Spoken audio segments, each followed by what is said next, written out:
And I imagine that probably every single person in this room, and you can let me know if I'm wrong, but I imagine every single one of you, whether you like change or not, would like to believe that you're open to change.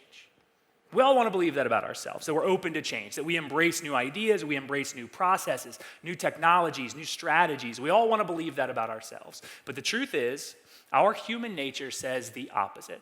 Human nature hates change. Human nature hates new things.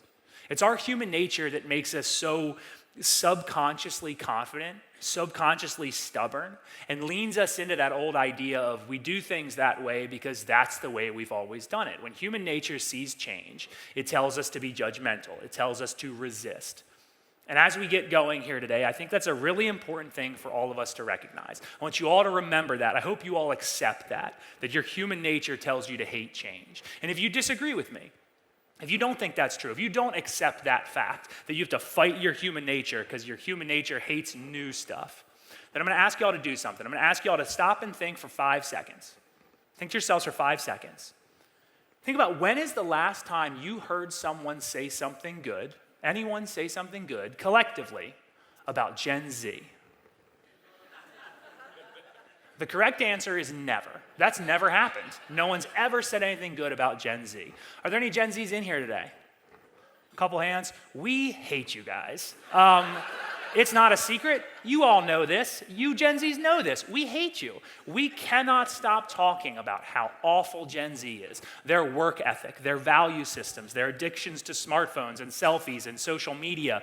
We hate these people. But the funny thing about this is that I don't know where you went on this big trip 10 years ago, but if you would have hired me 10 years ago to do this speech, I would have said all those same things.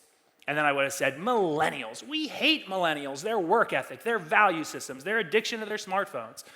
And if you hired me 20 years ago, or 30 years ago, or 40 years ago, I could have said virtually the same things about the work ethic and value systems of Gen X and Gen Y and boomers and baby boomers. Fittingly, here in Greece, I will tell you that Aristotle, 2,500 years ago, once said, young people today think they know everything, and they're always so sure about it.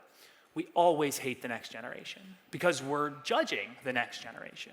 We have this natural human predisposition that tells us our way of doing things is right, my way of doing things is good. So if there's a different way, a new way, it must be wrong. It must be worse.